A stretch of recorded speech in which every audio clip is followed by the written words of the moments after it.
Hello students. हम पढ़ रहे थे सॉल्यूशन चैप्टर।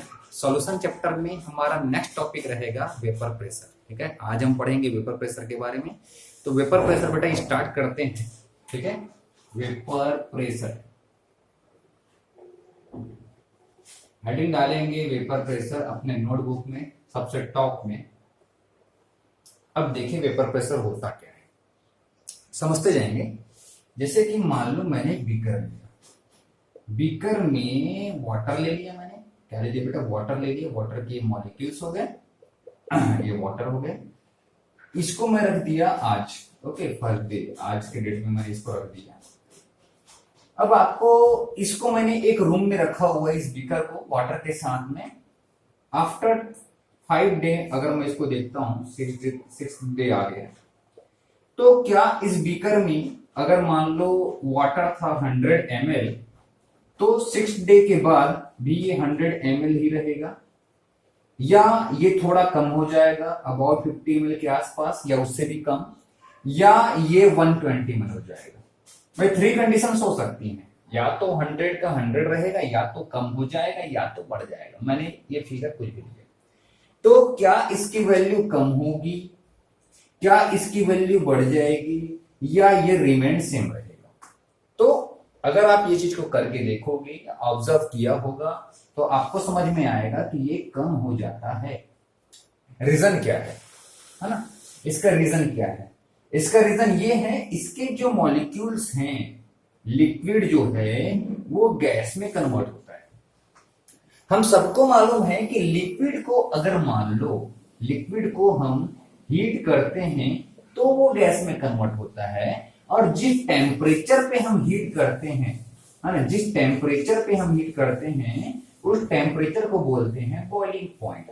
मतलब सॉरी, जिस टेम्परेचर पे लिक्विड गैस में कन्वर्ट होना स्टार्ट होता है उस टेम्परेचर को बोलते हैं बॉइलिंग पॉइंट। ठीक है, ये तो हम लोअर क्लास में पढ़ चुके हैं। तो लिक्विड का गैस में कन्वर्ट होना हीट करने पे या बॉईल करने पर होता है, ये बात तो हमको मालूम है। लेकिन ऐसा भी कंडीशन है जिसमें लिक्विड जो है वो जो गैस में कन्वर्ट होता है लेकिन बिना हीट किए, जिसके लिए हीट करने की जरूरत नहीं। अब देखो यहां पर कोई किसी ने हीट तो नहीं किया था, फिर भी वो कम हुआ। ठीक है, तो इस प्रोसेस को बोलते हैं बेटा इवापोरेशन। कौन से प्रोसेस को? जब आप हीट नहीं कर रहे हो उस कंडीशन में भी लिक्विड गैस में कन्वर्ट हो रहा है, तो लिक्विड का गैस में कन्वर्ट होना कहलाता है इवापोरेशन। लेकिन इस कंडीशन पे आपको इसको हीट नहीं करना है, तो आप इसको क्या बोल सकते हो? Below the boiling temperature point, below the boiling point. तो इवापोरेशन क्या है समझिए जरा। ठीक है, लिक्विड का गैस में कन्वर्ट होना below there boiling point, below the boiling point, liquid का गैस में कन्वर्ट होना इवापोरेशन है। आपको समझना ही है इवापोरेशन क्या होता है, आपको नहीं पूछने वाला है, ये लोअर क्लास का टॉपिक है। ठीक है, लेकिन समझ में आने तक इसी से रिलेटेड है। ठीक है, इवापोरेशन समझ में आया ना? इवापोरेशन समझ में आ गया आपको? इवापोरेशन क्या है बेटा? लिक्विड का गैस में हर एक टेम्परेचर पे कन्वर्ट होना, है ना, below the boiling point, below the boiling point हर एक टेम्परेचर पे कन्वर्ट होना इवापोरेशन है। अब ये इवापोरेशन से क्या फर्क पड़ता है वो देखते हैं, या इवापोरेशन होता क्यों है, यहां पर जाने की जरूरत हमको नहीं पड़ेगी। ठीक है, अब ये तो कौन से कंडीशन पे था? ये उस कंडीशन में था जब आपका ये बीकर ओपन था। आप सोच के देखो, अगर इस बीकर को मैं ऐसे कवर कर दूं, बीकर को कवर कर दूं, इस केस में क्या होता है ये भी ऑब्जर्व कर लेते हैं। ठीक है, ओपन था, लिक्विड कम होते जाता था, कोई दिक्कत नहीं। लेकिन अगर मान लो आप इसको कवर कर देते हैं, इवोपरेशन तब भी होता है, इस कंडीशन में भी इवोपरेशन होता है। यहां पर होता क्या है आपको मालूम होना चाहिए, इवोपरेशन एक सरफेस फिनोमिना है। सरफेस के मॉलिक्यूल ही गैस में कन्वर्ट होते हैं। ठीक है, नीचे लोअर सरफेसेस में है, लोअर आपके जो वाटर के लिक्विड्स हैं इसके मॉलिक्यूल्स नहीं, सरफेस में प्रेजेंट मॉलिक्यूल किसमें कन्वर्ट होते हैं? गैस में कन्वर्ट होते हैं इवापोरेशन प्रोसेस में। ठीक है, और ये होते कैसे हैं? ये एक्चुअली काइनेटिक एनर्जी गेन कर लेते हैं नीचे के मॉलिक्यूल से ये क्या करते हैं, इंटरेक्शन जब होता है, हम आपको मालूम मॉलिक्यूल इधर उधर मूव करते रहते हैं, लिक्विड के मॉलिक्यूल भी मूव करते हैं, लिक्विड के मॉलिक्यूल जब मूव करते हैं तो उनके बीच में कोलिजन होता है, कोलिजन से एनर्जी उनकी बढ़ती जाती है, और ये जो एनर्जी है उस एनर्जी को सरफेस में प्रेजेंट मॉलिक्यूल जो है वो एक्सेप्ट कर लेते हैं, और सरफेस पे जैसे ही मॉलिक्यूल जो प्रेजेंट हैं वो इनसे एनर्जी को ले लेते हैं, तो इनकी एनर्जी बढ़ जाती है, और इनकी एनर्जी गैस की जितनी एनर्जी होती है काइनेटिक एनर्जी उनके इक्वल हो जाता है। आपको मालूम है कि गैस की काइनेटिक एनर्जी ज्यादा होती है ना गैस के, इसलिए तो वो मूव करते हैं, फ्रीली मूव क्यों करते हैं गैस के मॉलिक्यूल्स, क्योंकि गैस के मॉलिक्यूल से काइनेटिक एनर्जी ज्यादा होती है, इसलिए फ्रीली मूव करते हैं। ठीक है, तो सरफेस में प्रेजेंट जो मॉलिक्यूल्स हैं वो लोअर लिक्विड में प्रेजेंट मॉलिक्यूल से एनर्जी को गेन करके अपनी एनर्जी बढ़ा लेते हैं, और ये एस्केप आउट हो जाते हैं सरफेस से, मतलब सरफेस से बाहर चले जाते हैं और गैस में कन्वर्ट हो जाते हैं। तो सरफेस के मॉलिक्यूल ऐसे बाहर होते जाएंगे, गैस में कन्वर्ट होते जाएंगे। ठीक है, मतलब कि वो किस में कन्वर्ट हो रहा है, वेपर में कन्वर्ट हो रहा है, यही इवोपोरेशन प्रोसेस है। मैं जो आपको शो कर रहा हूँ ये क्या है, इवोपोरेशन प्रोसेस है। ये होता जाएगा होता जाएगा होता जाएगा होता जाएगा होता जाएगा। आपने कवर कर रखा है, तो यहाँ पे क्या होते जाता है बेटा, धीरे धीरे इनके मॉलिक्यूल्स बढ़ते जाते हैं वेपर के। अब आप सोचिए यहाँ पर वेपर के पास मॉलिक्यूल्स बढ़ते जाएंगे, और एक कंडीशन ऐसी आ जाएगी कि इनके बीच का डिस्टेंस उस डिस्टेंस के इक्वल हो जाएगा, इसके बीच का डिस्टेंस उस डिस्टेंस के इक्वल हो जाएगा जो एक्चुअल लिक्विड मॉलिक्यूल में होता है। उस कंडीशन में ये मॉलिक्यूल कंडेंसेशन स्टार्ट हो जाएगा, इन मॉलिक्यूल का वापस लिक्विड में कन्वर्ट होना स्टार्ट हो जाएगा। यहां पर प्रेशर बढ़ते जाएगा बेटा, प्रेशर बढ़ते जाएगा। आपको मालूम है कि लिक्विड को अगर आपको मालूम है कि गैस को अगर मान लो लिक्विड में कन्वर्ट करना है तो प्रेशर को आपको बढ़ाना पड़ता है। ठीक है, प्रेशर आप लगाते हो गैस पे तो लिक्विड बन जाता है। ठीक है, तो फिर यहीं पर ये ऑटोमेटिकली आपको नहीं लगाना पड़ रहा, धीरे धीरे मॉलिक्यूल एस्केप आउट हो रहे हैं, गैस बनते जा रहे हैं, गैस के मॉलिक्यूल पास आते जा रहे हैं, और गैस के मॉलिक्यूल में फिर धीरे धीरे क्या होने लगता है, एक प्रेशर वहां पर क्रिएट हो जाता है, और उस प्रेशर की वजह से ये गैस जो है वो लिक्विड में कन्वर्ट होना शुरू हो जाता है। ठीक है, प्रेशर की वजह से गैस लिक्विड में बनना शुरू हो जाता है, जिसको हम बोलते हैं कंडेंसेशन। मतलब कि गैस मॉलिक्यूल का आपस में क्या इंटरेक्ट होकर के या प्रेशर की वजह से लिक्विड में कन्वर्ट होना कहलाता है कंडेंसेशन। लिक्विड का गैस में कन्वर्ट होना below the boiling point, important point है। ठीक है, हीट करने पर नहीं, below the boiling point liquid का गैस में कन्वर्ट होना, इसको बोलते हैं इवापोरेशन। तो थोड़ी देर बाद क्या होता है बेटा, ये इवापोरेशन प्रोसेस तो हो ही रहा है उसमें, और कंडेंसेशन भी स्टार्ट हो जाता है, और ये दोनों क्या हो जाते हैं, एक इवापोरेशन प्रोसेस और कंडेंसेशन प्रोसेस, ये दोनों ही प्रोसेस जो हैं वो एक डायनेमिक इक्विलिब्रियम में आ जाता है। किसमें आ जाता है, ये एक डायनेमिक इक्विलिब्रियम पे रीच कर जाता है। इक्विलिब्रियम आपको मालूम है, इक्विलिब्रियम क्या होता है, जिसमें एक फेज से दूसरा फेज से पहला फेज, मतलब कि रिएक्टेंट से प्रोडक्ट या प्रोडक्ट से रिएक्टेंट दोनों साइमल्टेनियसली हो। इवोपोरेशन और कंडेंसेशन हो रहा है, यहां पर इवोपोरेशन और कंडेंसेशन हो रहा है, कहने का मतलब लिक्विड गैस में कन्वर्ट हो रहा है और गैस वापस लिक्विड में कन्वर्ट हो रहा है। ठीक है, मेरे को ऐसे नहीं लिखना चाहिए था, इसको ऐसे, लिक्विड गैस में कन्वर्ट हो रहा है मतलब इवापोरेशन यहां पर हो रहा है, और गैस लिक्विड में कन्वर्ट हो रहा है मतलब कि कंडेंसेशन हो रहा है। आप इसको ऐसे लिखिए, ज्यादा बेटर है। ठीक है, तो ये डायनेमिक इक्विलिब्रियम में आ गया। डायनेमिक मतलब कि यहां पर ये मॉलिक्यूल कंडेंस होकर के लिक्विड बनाते जाएंगे और इधर की मॉलिक्यूल गैस बनते जाएंगे, दोनों काम चलता रहेगा। ऐसा नहीं कि जो एक बार वेपर बन गया वो हमेशा वेपर फेस में, ऐसा नहीं। ठीक है, डायनेमिक होता है, मतलब कि ये यहां आते जाएंगे और यहां के मॉलिक्यूल वापस गैस बनते जाएंगे, ये दोनों काम वहां पर होने लगता है। ठीक है, और प्रेशर की वजह से हो रहा है। आपको तो मालूम ही है कि यहां पर वेपर जो है, यहां पर गैस के मॉलिक्यूल जो हैं वो यहां पर प्रेशर एक्सर्ट करके रखे हैं, वॉल पे भी एक्सर्ट करके रखे हैं, ये वाले वॉल पे भी एक्सर्ट करके रखे हैं, ये वाले वॉल पे भी एक्सर्ट करके रखे हैं, और वही प्रेशर ये लिक्विड के सरफेस पर भी रहेगा। समझ में आ रहा है? वो प्रेशर वॉल पे भी रहेगा, है ना, और आपके ऊपर कंटेनर को जो कवर करने के लिए आपने कैप लगा रखा है उस पे भी रहेगा। सिमिलरली वो लिक्विड पर भी प्रेशर एक्सर्ट करेगा। ठीक है, कौन से कंडीशन पे रहेगा? ये सब डायनेमिक इक्विलिब्रियम स्टेज पे रहेगा। तो डायनेमिक इक्विलिब्रियम स्टेज पे वेपर्स ऑफ द लिक्विड जो है वो इस लिक्विड पे जितना प्रेशर एक्सर्ट करते हैं उसको बोलते हैं बेटा vapour pressure.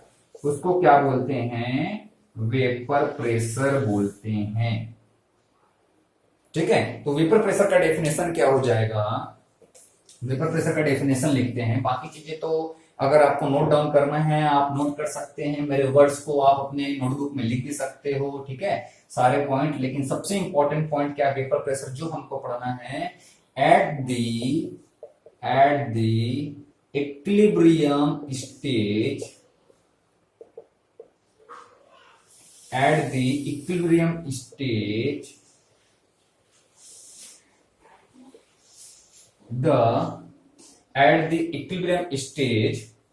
the pressure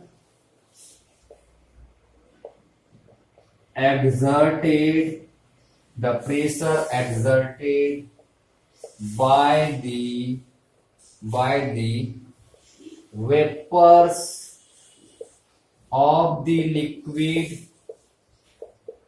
to the surface of liquid is known as vapour pressure. उसको क्या बोलते हैं बेटा? वेपर प्रेशर बोलते हैं। ठीक है, वेपर प्रेशर किसको बोलते समझ में? ये इक्विलिब्रियम कौन सा है? At the equilibrium stage. Equilibrium stage किसके किसके बीच में? वो यहां पर लिख लो, है ना। लिक्विड जो है वो गैस में कन्वर्ट हो रहा है और गैस लिक्विड में कन्वर्ट हो रहा है। इसको क्या बोले आप? इवापोरेशन। और इसको क्या बोले आप? कंडेंसेशन। ये वाले इक्विलिब्रियम स्टेज पे the pressure exerted by the vapors of the liquid to the surface of the liquid is known as vapor pressure। ठीक है, समझ में आया बेटा? और ये कैसे हुआ है वो आपको समझ में आ गया, है ना। ये कब आया? ये कंडीशन तब आया जब हमने एक लिक्विड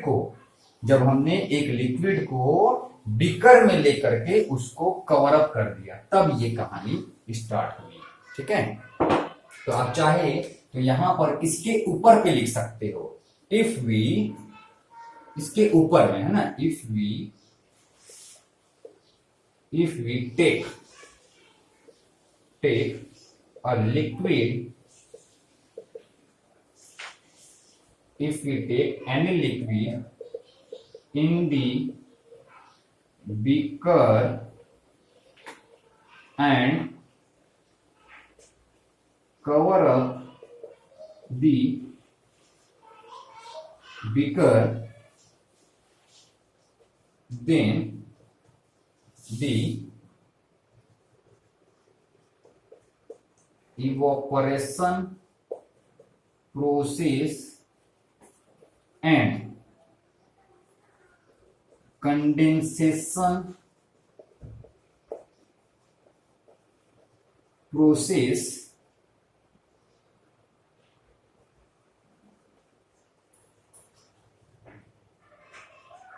नहीं, देन आप ये लिखो, then the evaporation process starts, then the evaporation process occurs after some time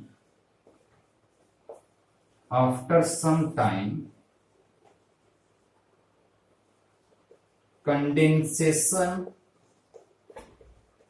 of vapors to the liquid also started,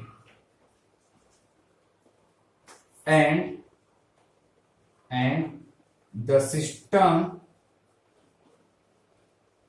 reach in the equilibrium। अगर आप ऐसे नोट बना लोगे ना बेटा, तो 3 महीने बाद भी अगर आप पढ़ोगे तो आपको चीजें आसानी से समझ में आएंगी, आप भूलेंगे नहीं। Liquid to gas and gas to liquid, इसको तो हम नीचे लिख लेते हैं। चलो ये हो गया। सबसे पहले ये लिया, if we take any liquid in the beaker and cover up the beaker, then the evaporation process होकर। After some time condensation of vapour to the liquid, condensation of vapors to the liquid also started and the system reached in the equilibrium stage। ये क्यों हो रहा है? ये हो रहा है प्रेशर। कंडेंसेशन क्यों होता है? आप सब चीज तो यहां पर कंडेंसेशन क्यों होता है आपको मालूम है ना? जब वहां पर प्रेशर बहुत ज्यादा हो जाएगा तो कंडेंसेशन स्टार्ट हो जाएगा। ठीक है, अब इसके नीचे आप क्या लिख लोगे? ये वाला लिख लो। इसके नीचे आप ये लिख सकते हो, है ना, लिक्विड बन रहे हैं गैस और गैस बन रहा है लिक्विड, और ये क्या होगी बेटा? इसको बोल रहे हो आप इवापोरेशन और इसको बोल रहे हो क्या? कंडेंसेशन। ये वाला यहाँ पर तो ये कौन सा हो गया? इक्विलिब्रियम स्टेज हो गया। फिर ये एट द इक्विलिब्रियम स्टेज। ठीक, तो वेपर प्रेशर का नोट्स भी आपको बन गए। वेपर प्रेशर समझ में आया? वेपर प्रेशर क्या है? वेपर प्रेशर के बाद आगे देखते बेटा राउल्ट लॉ। ये चीज समझ में है? ठीक, स्टार्ट करें राउल्ट लॉ। ये था vapour pressure, sorry Raoult law. Raoult law के पहले देखते हैं नेचर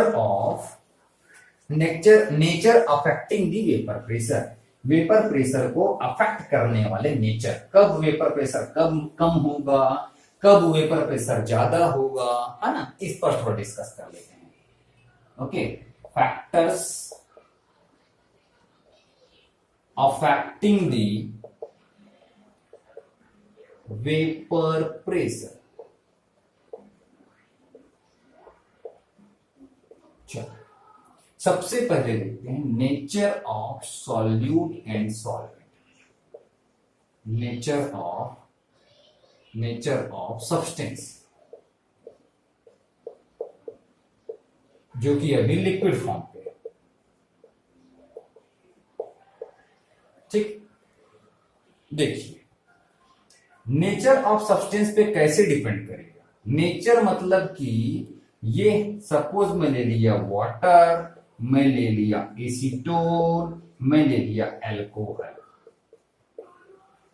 अगर मैं इन तीनों को कंपेयर करूं तो यहां पर होता क्या है? एसीटोन मतलब कि अगर ये तीनों को मैं 10 ml ले लूं, चलो इसको भी सबको एक्सपेरिमेंट बेस्ड सोचना चाहिए। केमिस्ट्री को हमको थोड़ा इमेजिन करना चाहिए बेटा। ठीक है, अगर हम वैसे तो एक्सपेरिमेंट करना चाहिए, एक्सपेरिमेंट आप हर चीज का नहीं कर सकते, थोड़ा सा इमेजिन करके समझ के चलना चाहिए। ठीक है, एसीटोन जो है, या कभी किए हैं लाइफ में तो जब किए हैं उस चीज को याद करना चाहिए।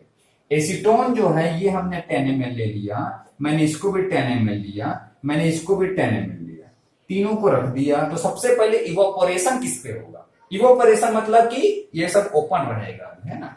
सबसे पहले इवोपोरेशन एक्सपेरिमेंटली देखा गया, एसीटोन सबसे ज्यादा हो जाता है, सबसे पहले होता है फर्स्ट, इसके बाद अल्कोहल होता है, इसके बाद वाटर होता है। वाटर को इवोपोरेट होने में, इवोपोरेशन मतलब कि आप ये समझो कि अगर मान लो मैं आज इन तीनों को रख दिया, कल आकर के चेक किया आफ्टर 24 आवर, तो सबसे ज्यादा क्वांटिटी किसकी कम हो चुकी रहेगी? आफ्टर क्यों आप उसको उतना भी चलेंगे 1 आवर के बाद भी आप देखिए 10 ml लिया ना, 1 आवर के बाद आप देखोगे, after 1 hour when will you see, okay, the acetone will be not here, acetone पूरा खत्म हो चुका होगा। अल्कोहल हो सकता है कि थोड़ा बहुत बाकी रहे, या तो इसको आपको तो सामने में देखना है, और वाटर जो है उसको खत्म होने में सबसे ज्यादा टाइम लगेगा। सबसे पहले यहाँ पे एसीटोन जो है वो इवोपोरेट होता है, फिर अल्कोहल इवोपोरेट होता है, फिर वाटर इवोपोरेट होता है। वाटर को इवोपोरेट होने में सबसे ज्यादा टाइम लगता है।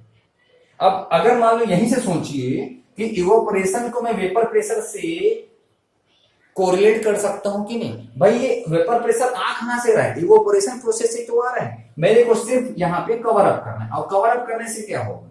कुछ नहीं। अगर मान लो एसीटेन के मॉलिक्यूल जो हैं पहले गैस बन रहे थे, तो कवर करूंगा तो भी पहले गैस बनेंगे, है कि नहीं? और प्रेशर भी पहले आएगा, प्रेशर भी पहले यहां पर एक्सर्ट होगा। और ज्यादा प्रेशर एक्सर्ट होगा, है ना। अगर मान लो मैं 5 मिनट बाद अगर देखूं, सोचिए 5 मिनट बाद अगर देखूं कि सबसे ज्यादा वेपर प्रेशर कहां जनरेट होगा, सबसे ज्यादा वेपर प्रेशर कहां जनरेट होगा, जहां पर सबसे ज्यादा इवापोरेशन होगा, जहां पर गैस के मॉलिक्यूल सबसे ज्यादा सॉरी लिक्विड के मॉलिक्यूल सबसे ज्यादा गैस बनाएंगे। अगर जल्दी इवोपोरेट हो रहे इसका मतलब क्या है कि इसके मॉलिक्यूल जल्दी गैस बन जा रहे हैं, तो यहाँ पर गैस के मॉलिक्यूल ज्यादा रहेंगे, यहाँ पर गैस के मॉलिक्यूल इससे थोड़े कम रहेंगे, और यहाँ पर गैस के मॉलिक्यूल एकदम कम रहेंगे, तो यहाँ वेपर प्रेशर भी कम रहेगा, यहाँ वेपर प्रेशर ज्यादा रहेगा। समझ में आ रहा है कि ये कहने का मतलब ये है कि अगर इवोपोरेशन ज्यादा होगा तो वेपर प्रेशर भी ज्यादा होगा। अब ये किस पर डिपेंड करेगा, इसको थोड़ा जरा सोचते हैं। लिक्विड को कन्वर्ट होना है गैस में, लिक्विड को कन्वर्ट होना है गैस में, यही तो इवेपोरेशन है, और यहीं से तो वेपर प्रेशर जनरेट हो रहा है, यस और नो, यहीं से तो वेपर प्रेशर भी आ रहा है। तो लिक्विड को गैस में कन्वर्ट होना है, और लिक्विड जब गैस में कन्वर्ट होता है तो यहां पर इंटरमोलिकुलर जो फोर्सेस हैं, इंटरमोलिकुलर फोर्सेस मतलब कि दो मॉलिक्यूल के बीच के फोर्स, ये लिक्विड है, ये मैंने बना दिया लिक्विड, लिक्विड के जो मॉलिक्यूल्स हैं, ये दोनों मॉलिक्यूल्स, ये 3 मॉलिक्यूल मैंने यहां पर ऐसे बना दिए, इनके बीच कुछ इंटरमोलिकुलर फोर्सेस होंगे। अगर ये इंटरमोलिकुलर फोर्स वीक होगा तो ये आसानी से एस्केप आउट हो पाएगा, आसानी से गैस में कन्वर्ट हो पाएगा। अरे भाई, अगर मान लीजिए लिक्विड के मॉलिक्यूल आपस में इंटरमोलिकुलर फोर्स से बंधे हुए हैं, अगर ये बॉन्ड जो है, इंटरमोलिकुलर जो अट्रैक्शन है, वो अगर कम होगा तो आसानी से ये गैस बन के बाहर आएगा, और अगर ये स्ट्रांग रहेगा तो आसानी से गैस नहीं बनेगा। तो इवोपोरेशन या वेपर प्रेशर या लिक्विड का गैस में कन्वर्ट होना, ये सारी बातें किस पे डिपेंड कर रहा है, ये डिपेंड कर रहा है इंटरमोलिकुलर फोर्स पे, intermolecular forces of the liquid molecules, liquid molecule के इंटरमोलिकुलर फोर्स पे ये डिपेंड कर रहा है। अगर ये ज्यादा होगा, इंटरमोलिकुलर फोर्स ऑफ अट्रैक्शन जितना ज्यादा होगा, बताओ वो निकल पाएगा क्या यहां से, वो गैस बन पाएगा क्या, वो बिल्कुल गैस नहीं बन पाएगा। अगर ये फोर्स ऑफ अट्रैक्शन ज्यादा रहेगा तो इसका वेपर प्रेशर क्या हो जाएगा बेटा, कम हो जाएगा अल्टीमेटली। अगर मान लो इंटरमोलिकुलर फोर्स ऑफ अट्रैक्शन ज्यादा है तो इवोपोरेशन उतना नहीं हो पाएगा। आप ऐसे भी समझ सकते हो, क्या नहीं हो पाएगा, उतना इवापोरेशन नहीं हो पाएगा। और अगर मान लो इवापोरेशन उतना नहीं हो पाएगा, इवापोरेशन किसको बोलते हैं, लिक्विड से गैस बनना, ठीक है, बात को ध्यान रखना, इवापोरेशन बोलूं तो समझ जाना, लिक्विड से गैस बनना, ठीक है। इवापोरेशन नहीं हो पाएगा, और इवापोरेशन नहीं हो पाएगा तो उतना वेपर प्रेशर भी जनरेट नहीं होगा। बहुत सिंपल सी बात है ये तो, एम आई राइट और नॉट। तो ये सब बातें किस पे डिपेंड किया बेटा, ये सब बातें डिपेंड किया इंटरमोलिकुलर फोर्स पे। अब मैं यहां पर 3 एग्जांपल लिखा था, 3 सब्सटेंस के नाम लिखे थे मैंने, एक लिखा था वाटर, दूसरा लिखा मैंने अल्कोहल, और तीसरा लिखा मैंने एसीटोन। तो एसीटोन का इंटरमोलिकुलर फोर्स ऑफ अट्रैक्शन बहुत कम होता है, ठीक है, इसलिए ये सबसे आसानी से यहां से इवोपोरेट हो जाएगा। और उसके बाद अल्कोहल में, और सबसे ज्यादा फोर्स ऑफ अट्रैक्शन होता है वाटर में। यहां पर क्या होता है, H बॉन्ड, हाइड्रोजन बॉन्डिंग होता है, और क्या होता है, डायपल डायपल अट्रैक्शन होता है, डायपल डायपल अट्रैक्शन होता है, ठीक है। यहां पर भी H बॉन्डिंग और डायपल डायपल अट्रैक्शन होता है, H बॉन्डिंग और डायपल डायपल अट्रैक्शन होता है, वो यहां पर भी होता है। लेकिन फिर भी इसका जो ये जल्दी इवोपोरेट नहीं होता, अल्कोहल जल्दी इवोपोरेट होता है, क्योंकि वोलेटाइल, इसी को वोलेटिलिटी भी बोल देते हैं, गैस का, सॉरी लिक्विड का गैस में कन्वर्ट होना, वोलेटिलिटी भी अपने आप, है ना। और एसीटोन वीक बॉन्ड्स, है ना, वीक वॉन्डर वाल फोर्स होता है यहाँ पर, है ना, क्या हो जाएगा, वीक वॉन्डर वाल फोर्सेस हो जाएगा, ठीक है। तो ये सब रीजन है जिसकी वजह से आप, सॉरी ये सब रीजन है जिसकी वजह से आप ये बोलेंगे कि वेपर प्रेशर किस पे डिपेंड कर रहा है, वेपर प्रेशर किस पे डिपेंड कर रहा है, इंटरमोलिकुलर फोर्सेस पे डिपेंड कर रहा है, जो कि इनवर्सली प्रोपोर्शनल है, ठीक। अगर मान लो आप ग्राफ बनाते हैं, आपको बुक में ग्राफ भी दिखेगा, ठीक है, बुक में क्या ग्राफ दिखेगा, उसके बॉइलिंग पॉइंट के साथ में, कई लोग ऐसे भी बोलते हैं, जिसका बॉइलिंग पॉइंट ज्यादा, ठीक है, बॉइलिंग पॉइंट अगर ज्यादा है तो उसका वेपर प्रेशर क्या हो जाएगा बेटा, ये वेपर प्रेशर कम हो जाएगा, ऐसा भी बोलते हैं।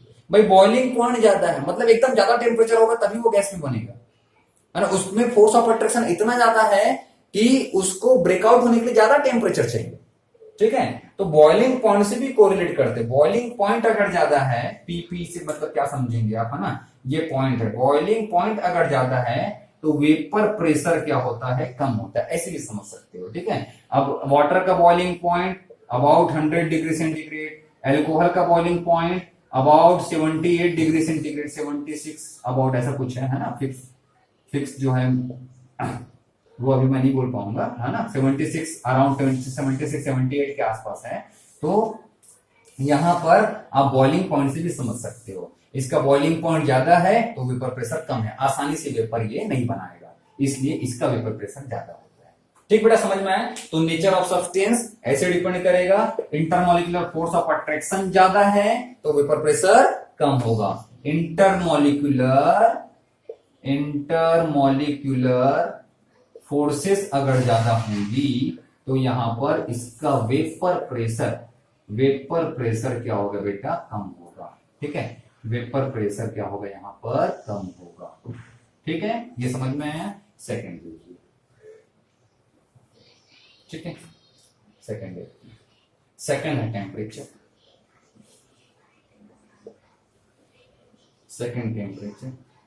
अब देखो टेम्परेचर कैसे रिव्यू करते हैं। अगर टेम्परेचर ज्यादा हो, आप सोचिए जरा, अगर मान लो इवापोरेशन की बात करेंगे, इवापोरेशन ही जाकर के वेपर प्रेशर को जनरेट कर रही है सब लोग, इसलिए मैं इवापोरेशन की बात करता हूं। आपका ध्यान बार बार आप इवापोरेशन में लेके जाइए, क्योंकि चीजों को इमेजिन करोगे तो आपको रट्टा नहीं मारना पड़ेगा, ठीक है। अदरवाइज लोग रट्टा मारते हैं, स्टूडेंट रट्टा मारते हैं, आपको रट्टा नहीं मारना बेटा, आपको इमेजिन करके समझना है।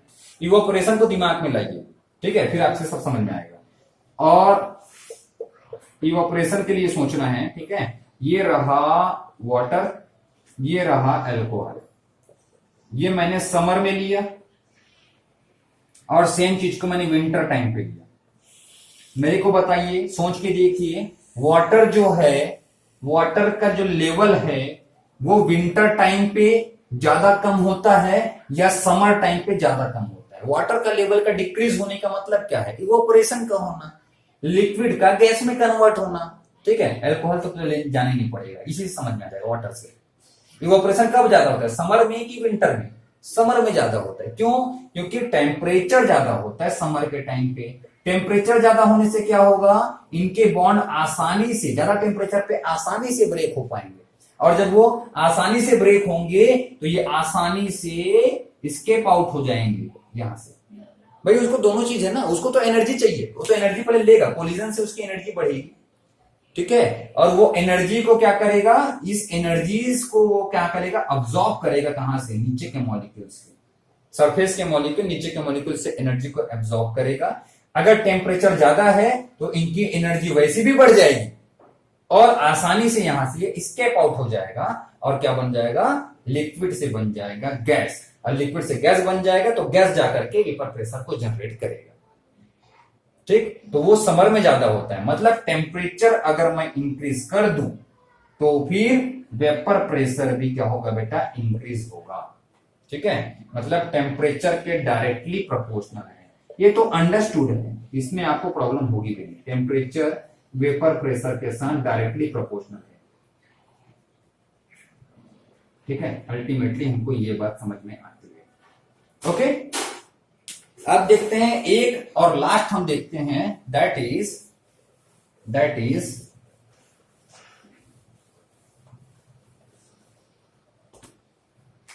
लास्ट फैक्टर देखते हैं, presence of non volatile solute. अगर नॉन वोलेटाइल सॉल्यूट प्रेजेंट है तो वेपर प्रेशर कम होगा कि ज्यादा होगा, वो देखते हैं। पहले नॉन वोलेटाइल का मतलब समझिए। नॉन वोलेटाइल मतलब जो कि आसानी से गैस ना बने, ठीक है, जो आसानी से गैस ना बने। अब ये सॉल्यूट जो है सॉलिड हो सकता है, लिक्विड भी हो सकता है, कोई दिक्कत नहीं। ठीक है, अभी देखते हैं इस केस में क्या होता है। अभी मैं सॉलिड का एग्जांपल ले लूं, नॉन वोलेटाइल ही आपको मेन है। ये है बीकर और उस पे वाटर। सर आपका बीकर यहां से कुछ नए तरीके का बीकर है। ठीक है, ये बीकर प्योर है। अरे प्योर बीकर नहीं, प्योर लिक्विड। और यहां पर मैंने ले लिया NaCl। मैंने क्या ले लिया इसमें? NaCl ले लिया, NaCl प्लस वाटर, और ये सिर्फ water.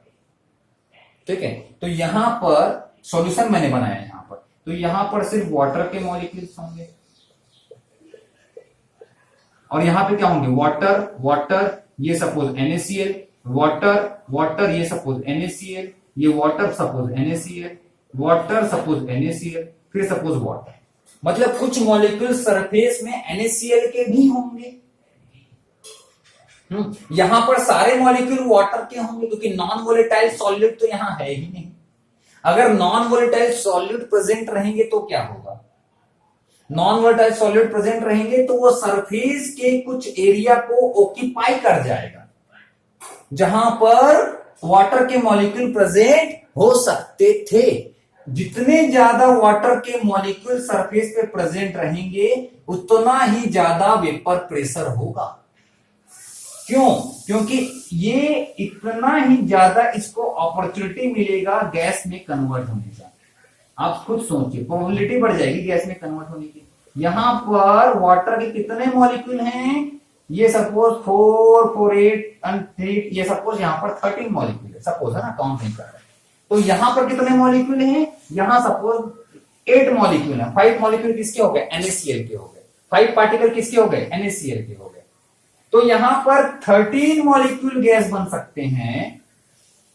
13 particles of the water can convert into the gas, but here only 8 can convert into the gas.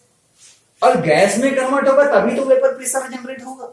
मतलब कि नॉन वोलेटाइल सॉल्यूट सरफेस पे प्रेजेंट हो करके इसकी वेपर प्रेशर को कम कर देता है, क्योंकि लिक्विड से गैस में कन्वर्ट होने के यहां पर जो वाटर मॉलिक्यूल की क्वांटिटी है वो कम हो गई। ठीक है, तो आप क्या लिखोगे? Presence of non volatile solute, presence of non-volatile solute is inversely proportional to the vapor pressure. Vapor pressure inversely proportional होगा किसके? वेपर प्रेशर के। ठीक है, अभी आप सोचो इसी को, अभी तुरंत सोचेंगे ना। ये third factor, presence of volatile solute. अगर वोलेटाइल सॉल्यूट हो तो क्या होगा, है ना? Presence of volatile solute, presence of volatile solute मतलब कि देखो वाटर, ये तो वाटर और NaCl की, मैंने ले लिया यहां पर वाटर। ये क्या है? वाटर मॉलिक्यूल है, सब वाटर। और यहां पर मैंने ले लिया वाटर प्लस एसीटोन। मैंने क्या ले लिया? H2O प्लस CH3COCH3, एसीटोन का फॉर्मूला। ठीक है, वाटर प्लस एसीटोन लिया मैंने यहां पे।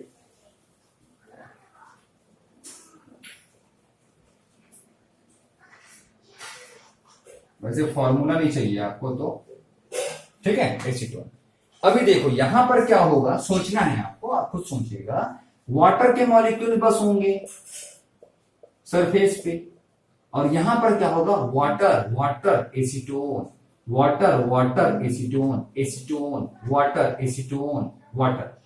मतलब यहां पर सिर्फ वाटर के मॉलिक्यूल, वाटर के सपोज मॉलिक्यूल कितने हैं? यहां पर फिर से 13, और यहां पर वाटर के कितने हैं? 8, और यहां पर एसीटोन के कितने हैं? 5। यहां पर क्या थे? यहां पर ये 13 था, ये 8 था।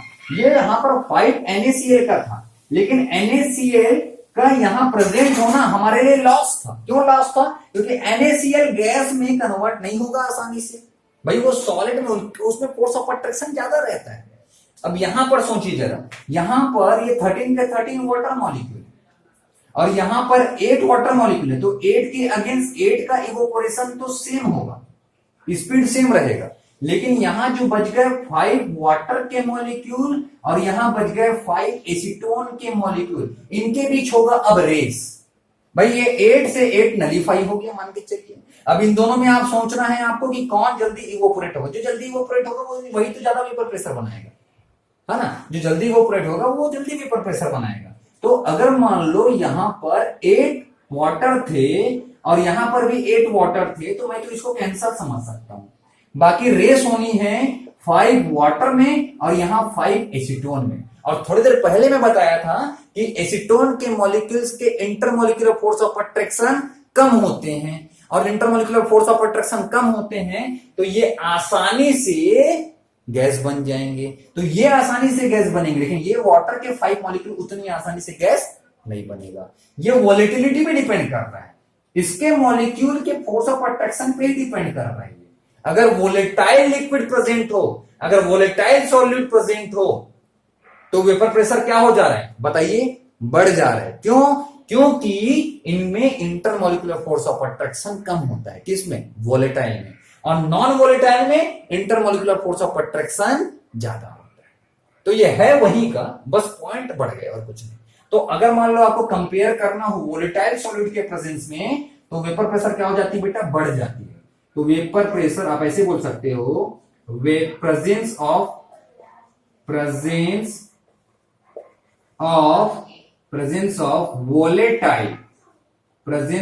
volatile substance solute, presence of volatile solute is directly proportional to the vapor pressure। अगर volatile solute present है तो वेपर प्रेशर बढ़ जाएगा, डायरेक्टली प्रोपोर्शनल। और अगर नॉन वोलेटाइल सॉल्यूट प्रेजेंट है तो वेपर प्रेशर कम हो जाएगा। ठीक है, चलिए थोड़ा सा इसमें मैं एक आपको बात बताता हूं। अभी आपको तुरंत एक्सरसाइज, छोटा सा एक्सरसाइज, एक ही क्वेश्चन जो आपको थोड़ा सा और ज्यादा नॉलेज दे देगा इसके बारे में। ठीक है, अभी एक छोटा सा क्वेश्चन देख लेते हैं इससे रिलेटेड।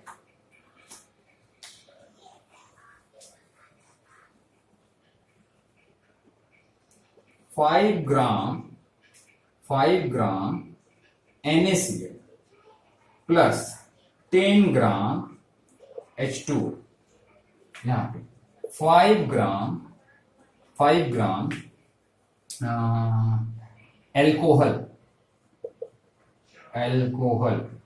प्लस 10 ग्राम H2, ठीक है, 15 ग्राम H2, ठीक है, और एक है आपके पास सपोज 5 ग्राम ईथर और 10 ग्राम वाटर।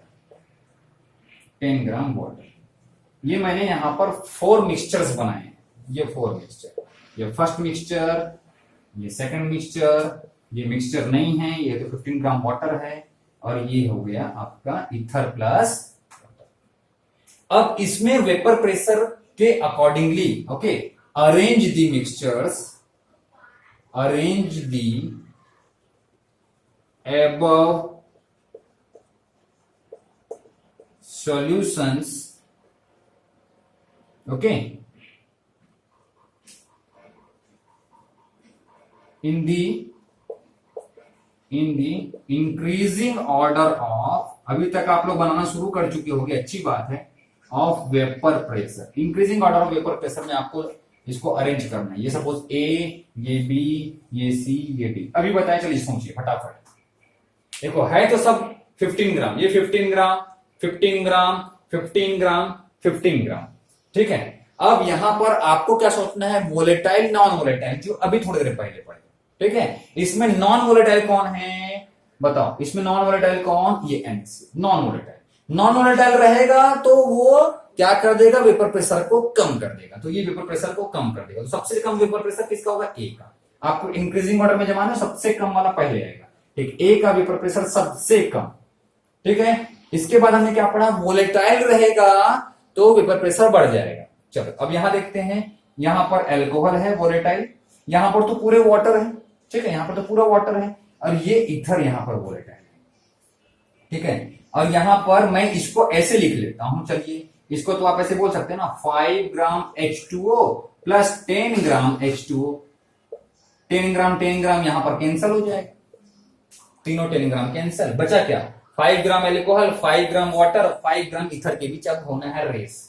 ठीक है, तो इन तीनों की आप कंपेयर करोगे तो ईथर सबसे जल्दी इवोपरेट होता है, ध्यान रखिएगा। ठीक है, ईथर सबसे ज्यादा इवोपरेट होता है, ये आप चाहे तो ऑर्डर लर्न कर लीजिए, काफी इंपॉर्टेंट ऑर्डर है। ईथर सबसे ज्यादा इवोपरेट होता है, ठीक है, सबसे ज्यादा वोलेटाइल होता है, इससे कम एसीटोन, एसीटोन से कम अल्कोहल, और अल्कोहल से कम वाटर। ये काफी इंपॉर्टेंट सीरीज है, इस सीरीज को आप चाहे तो लर्न कर लीजिए। ईथर सबसे ज्यादा, ठीक है, तो इसके बाद ईथर सबसे ज्यादा होगा इवोपरेट, तो सबसे ज्यादा ईथर होगा तो ईथर तो लास्ट में आएगा, सबसे ज्यादा ईथर वाला है। ठीक है, और उससे कम किसका, फिर अल्कोहल का होगा, तो अल्कोहल इससे जस्ट पहले आ जाएगा, और फिर वाटर इसके बाद आएगा, तो वाटर आ जाएगा सी पे।